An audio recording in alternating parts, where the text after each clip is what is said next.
அஸ்ஸலாமு அலைக்கும் வரஹ்மத்துல்லாஹி வபரகாத்துஹு. அளவற்ற அருளாளனும் நிகரற்ற அன்புடையனுமாகிய அல்லாஹுவின் திருப்பெயரால் துவங்குகின்றேன்.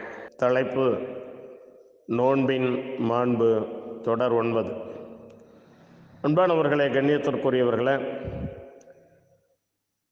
11 மாதங்கள் நரகத்தின் வாசல்கள் திறக்கப்பட்டு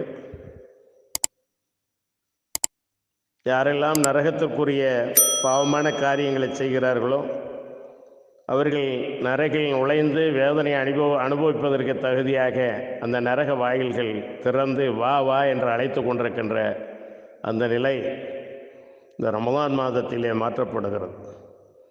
அதனுடைய மக்கள் சொர்க்கத்திற்கு செல்ல வேண்டும் என்பதற்காக சொர்க்கத்தின் வாயில்களை, சொர்க்கத்தின் 8 வாயில்களும் திறக்கப்பட்டு நரகத்தின் 7 வாசல்களும் மூடப்படுகிறது என்றால் அது எத்தகைய மாண்புக்குரிய மாதம், நோன்புக்குரிய மாதம் என்பதை நாம் சிந்தித்து பார்க்க வேண்டும். இறைத்தூதர் ஸல்லல்லாஹு அலைஹி வஸல்லம் அவர்கள் கூறினார்கள், நோன்பு பாவங்களிலிருந்து காக்கின்ற கேடயமாகும்.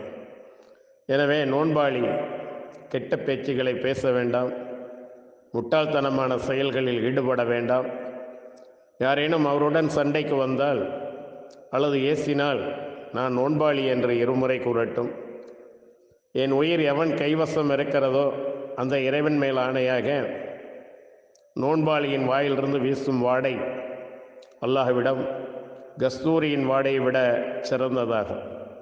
மேலும் எனக்காக நோன்பாளி தம் உணவையும் பானத்தையும் இச்சையையும் விட்டு விடுகிறார். நோன்பு எனக்கு மட்டுமே உரியது, அதற்கு நானே கூலி கொடுப்பேன். ஒரு நன்மை என்பது அது போன்ற 10 மடங்குகளாகும் என்று அல்லாஹ் கூறினான். அல்லாஹ் கூறியதாக நபி ஸல்லல்லாஹு அலைஹி வஸல்லம் அவர்கள் சொன்னதை அபூ ஹுரைரா ரலியல்லாஹு அன்ஹு அவர்கள் அறிவிக்கின்றார்கள். இச்செய்தி ஸஹீஹுல் புகாரியில் 1894வது ஹதீஸாக பதிவு செய்யப்பட்டிருக்கிறது. இவ்வாறு நோன்பு எனக்குரியது, அதற்கு நானே கூலி கொடுப்பேன். எதனால் என்றால் எனக்காக அவர் உணவை, பானத்தை, இச்சையை விட்டு விடுகிறார்.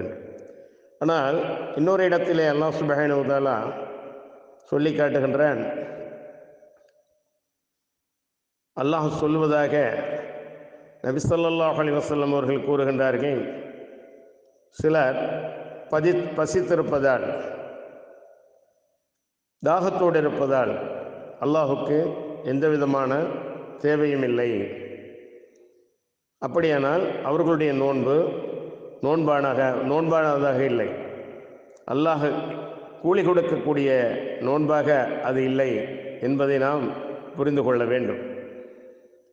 ஒரு இடத்திலே அல்லாஹ் சுப்ஹானஹு வ தஆலா நோன்பு எனக்குரியது, அதற்கு நானே கூலி கொடுப்பேன் என்று சொல்கிறான். ஆனால் அதே நேரத்திலே மற்றொரு இடத்திலே அல்லாஹ் கூறுகின்றான், சிலர் பசித்திருப்பதால், தாகத்தோடு இருப்பதால், இச்சைகளை விட்டு விடுவதால் அல்லாஹுக்கு எந்த தேவையும் இல்லை. அதனால் நாம் இறைத்தூதர் ஸல்லல்லாஹு அலைஹி வஸல்லம் அவர்கள் கூறிய அந்த செய்தி இதோ, பொய்யான பேச்சையும் பொய்யான நடவடிக்கைகளையும் அறியாமையையும் கைவிடாதவர் நோன்பின் போது தம் உணவையும் பானத்தையும் வெறுமனே கைவிடுவதில் அல்லாஹுக்கு எந்த தேவையும் இல்லை. இச்செய்தியையும் அபூ ஹுரைரா ரலியல்லாஹு அன்ஹு அவர்கள் அறிவிக்கின்றார்கள். இச்செய்தி அஹ்மது, இச்செய்தியை அறிவிக்கின்ற அறிவிப்பாளர் அபூ ஹுரைரா ரலியல்லாஹு அன்ஹு அவர்கள் ஸஹீஹுல் புகாரியில் 6057வது ஹதீஸாக இது பதிவு செய்யப்பட்டிருக்கிறது. அப்படியானால் நாம் வைக்கக்கூடிய நோன்பு இறையச்சத்தை அதிகரிக்கக்கூடியதாக இருக்க வேண்டும். இறையச்சத்தை அதிகரிப்பதற்கு வெறும் பசி தாகம் மட்டும் போதாது. பசியோடு இருந்தால், தாகத்தோடு இருந்தால் இறையச்சம் அதிகரித்து விடுமா என்றால் அதிகரிக்காது. வாய் வயிறு காய்ந்து கொண்டிருக்க அவைகளுக்கு விருந்தளிக்காமல் பார்வைகளுக்கு, கண்களுக்கு விருந்தளிப்பது, செவி விருந்து, திரை விருந்து, சின்னத்திரை விருந்து, சீரழிவுக்குரிய சீரியல்கள், மெகா தொடர் நாடகங்கள், சினிமாக்கள், இவைகளை பார்ப்பது, பொழுது போக வேண்டாமா என்று இவைகளை பார்ப்பதனால் கண்கள் நோன்பு இல்லாமல் அதனால் நம்மிலே இரையச்சம் ஏற்படாமல் இருக்கும். பார்வைகளை தாழ்த்தி அடக்க வேண்டும். முதல் பார்வை உன்னுடையது, அது யதார்த்தமானது. பார்க்கக்கூடாத காட்சியை நாம் பார்த்து விட்டாலும் உடனே பார்வைகளை தாழ்த்த வேண்டும். ஏனென்றால் ஷைத்தான் தன்னுடைய அம்புகளை கண்களிலிருந்து தான் விடுகிறான். ஆகவே நாம் கண்ணையும் நோன்பாக்க வேண்டும். செவியில இசை கருவிகள் கலந்த அருவருக்கத்தக்க ஆபாசமான வார்த்தைகளை கொண்ட பாடல்கள் அல்லது அருவருக்கத்தக்க பேச்சுக்கள், ஒருவரை மற்றொருவர் புறம் பேசுதல், பொய் கூறுதல், அவதூறு பரப்புதல், கோல் மூட்டுதல், இந்த மாதிரி செவியையும் இது போன்ற விஷயங்களை கேட்காமல் குர்ஆன் ஓதுவதை கேட்கக்கூடிய செவியாக, நல்ல விஷயங்களை கேட்கக்கூடிய செவியாக நாம் நம்முடைய காதுகளையும் பாதுகாத்து கொள்ள வேண்டும், கண்களையும் பாதுகாத்து கொள்ள வேண்டும். சுவை அறியக்கூடிய நாவு, சொல்லாடல் செய்யக்கூடிய நாவு, இந்த சொல்லெல்லாம் பதியப்படுகிறது. ஆகவே சாதாரணமாக நாம் பொய் பேசவோ புறம் பேசவோ அவதூறு பரப்பவோ கூடாது. அதிலும் இந்த நோன்பு மாதத்திலே இது விஷயத்தில் மிகவும் கவனமாக இருக்க வேண்டும். நாவை பேணி பொறுமையை கடைப்பிடித்து அந்த நாவையும் நோன்புக்குட்பட்டதாக ஆக்க வேண்டும்.